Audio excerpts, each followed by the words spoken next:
General Hospital spoilers Tuesday, October 14th. Willow accuses Michael of frame-up, Drew's SOS, Nina's frantic demand. Port Charles is about to erupt with chaos, heartbreak, and shocking accusations on Tuesday, October 14th.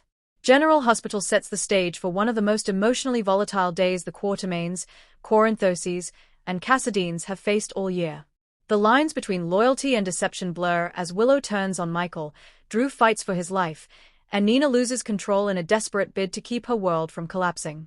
The tension has been building for weeks, but everything explodes in this powerful episode that redefines relationships, shatters illusions, and exposes the raw nerves of everyone in its orbit. The morning begins with an uneasy quiet at the Quartermaine mansion. Willow, Caitlin McMullen, sits in the sunroom, clutching a letter she found hidden in Michael's desk. Her eyes are swollen from crying, her mind racing through fragments of conversations, unexplained absences, and Michael's recent secrecy. What starts as confusion curdles into suspicion, and by the time Michael, Chad Duell, walks in with coffee in hand, Willow is trembling with anger. "Were you ever going to tell me?" she asks, voice shaking. Michael freezes, seeing the letter in her hand. It's the envelope marked Sec. Confidential. At that moment, he knows there's no turning back. The letter, which appears to connect Michael to Drew's Sec troubles, is damning. It suggests that Michael may have leaked privileged documents to federal agents, documents that could have framed someone else to protect his family's business. Michael insists it's a misunderstanding, but Willow's not buying it. "You told me you'd changed, Michael. That you weren't your father. But now I see it. Every deal, every secret, every lie, it's all sunny all over again."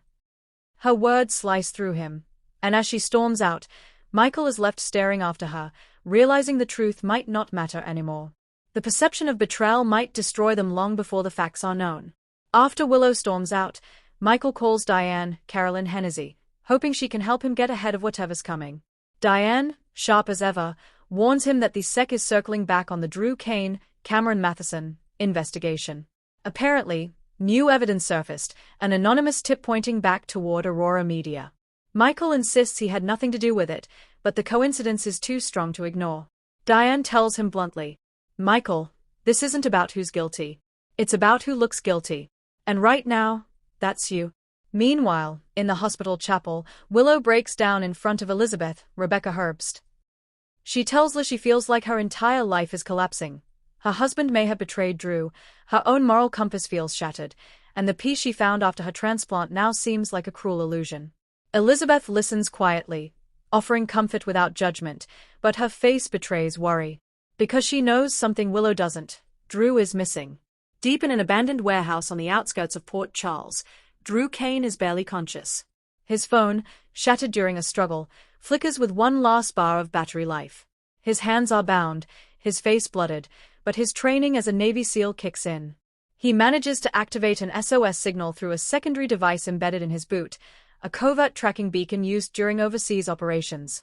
It's a desperate move, but Drew knows someone, Anna, Dante, or Jason, might pick up the signal. Flashes of his lost memory haunt him. He had been investigating a lead connected to the Sex Insider leak. The trail led to a warehouse where he expected to find a missing hard drive tied to Aurora's defense contracts. Instead, he found two men waiting for him, mercenaries hired by someone powerful. They beat him, took the drive, and left him to die. Drew tries to stay awake, muttering to himself about his daughter Scout. "I have to get home," he whispers. "I promised her I'd never leave again." But his voice fades as the cold creeps in. Across town, Nina Reeves, Cynthia Watruz, is unraveling. She's pacing her office at Crimson, a half-finished cup of coffee shaking in her hands as she listens to a voicemail from Willow, one that cuts her to the core. "Please don't come by the house, Nina. I need space. Everything's a mess right now." Nina slams the phone down. Space? After everything I've done to get her back, she wants space. A knock on her door breaks the tension. It's Ava Jerome, Maura West, ever the observer, smirking slightly as she steps inside. "You look like you're about to throw that espresso machine out the window." Nina doesn't even deny it. "Michael's destroying her, Ava. And if he drags her down, I'll lose her again." Ava raises an eyebrow. "You can't control Willow's marriage. You've already learned what happens when you push too hard." But Nina isn't listening. She's already dialing a number, Martin Gray, Michael E. Knight. Martin, I want every piece of dirt you can find on Michael Corinthus, bank records, SEC connections, anything. If he's behind this, I'll prove it. When Martin hesitates, Nina's voice hardens. Don't make me remind you how much you owe me. Ava watches silently, realizing Nina's heading towards self-destruction.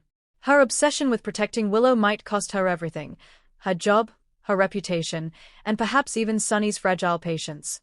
Meanwhile, Anna Devane, Finola Hughes, receives a coded alert from one of her old WSB channels, a distress signal matching Drew's service frequency. She immediately contacts Dante, Dominic Zemprogna, who's been working with Jason, Steve Burton, on an investigation into the same warehouse area. But before they can move, Valentin, James Patrick Stewart, intercepts the information. Unknown to Anna, Valentin's new business associate, Nathan Briggs, is tied to the same SEC leak Drew was investigating. When Valentin calls Nathan, his tone is icy. "We've got a problem. Kane's alive." Nathan's reply is chilling, "Then we fix that." Suddenly, what looked like a rescue mission becomes a race against time. Dante and Jason head to the docks, unaware that they are walking into a setup designed to silence Drew and anyone who tries to save him. Back at the mansion, Willow returns home after a tearful afternoon. The air feels heavy. Michael is waiting in the living room, papers scattered on the table, trying to prove his innocence. He pleads with her to listen, showing her bank statements and email timestamps. But Willow's faith is cracked. Every defense sounds like a lie. Finally, she snaps. "You framed him, didn't you? You set Drew up so Aurora wouldn't collapse. You sacrificed him for money." Michael's jaw tightens. "You think I'd do that to my brother? I think you'd do anything to protect this family's empire." Willow spits back, tears streaming down her face. The argument spirals, voices rising. Ned, Wally Quirth, walks in mid-shouting match and demands to know what's going on. When Willow accuses Michael of orchestrating the sex setup, Ned looks stunned, but not surprised. "You think I don't know how this game works? I've played it for decades. If Michael did this, he's not the first Quartermain to cross a line for power." The room falls silent. Willow runs upstairs, sobbing, while Michael stares at his father figure in shock. For the first time, Michael feels the weight of the Quartermain curse, the endless hunger for control that destroys everyone who succumbs to it. Night falls, and Jason and Dante locate the warehouse. The faint signal from Drew's beacon flickers across Jason's tablet. But just as they approach, a low hum echoes through the air, the sound of a detonator. Jason's instincts kick in. "Down!" he yells. A massive explosion rips through the building, fire lighting up the night sky. Debris rains down as alarms wail from the nearby port. Dante pulls himself up, coughing through the smoke. "Where's Drew?" Jason spots a shadow crawling out of the wreckage. It's Drew, barely alive, covered in ash and blood. They rush to him, dragging him to safety as sirens approach. Drew manages to whisper, "They knew I was coming, someone tipped them off." Jason's face darkens. Someone inside the family. At the same time, Nina storms into Sonny's, Maurice Bernard, penthouse, shaking with fury. She tells him about Willow's fight with Michael, about Drew's disappearance, and about how everything is spiraling out of control. Sonny listens quietly, but his eyes narrow as she speaks. "You're making things worse, Nina. You're feeding this fire instead of putting it out." "I'm protecting my daughter," she cries. "From what?" he demands. "From her husband? Or from you?" The confrontation is explosive. Nina's face crumples as she realizes Sonny no longer sees her as the victim, he sees her as the problem. In a desperate move, she shouts, "If you won't protect her, I will," and storms out, slamming the door behind her. Sonny stares after her, muttering to himself, "You just don't know when to stop." Jason and Dante bring Drew to General Hospital, unconscious but alive. Elizabeth immediately takes over, ordering tests and a trauma scan. Carly, Laura Wright, arrives moments later, eyes wide with terror. She rushes to Drew's bedside, whispering his name over and over. When Anna arrives, she confirms the obvious: the explosion wasn't random. It was meant to erase Drew and the evidence he found. Jason, cold and focused, looks at her. Then whoever did this wanted him silent before he could name names. Anna nods grimly. "And I think those names go higher than we imagined." Later that night, Michael shows up at the hospital, exhausted and pale. He finds Willow in the waiting area, sitting alone, clutching her wedding ring in her hand. He sits beside her, voice low and rough. "I didn't do this, Willow. You have to believe me." She looks at him, eyes empty. "I want to. God, I want to. But everything keeps pointing back to you." He reaches for her hand, but she pulls away.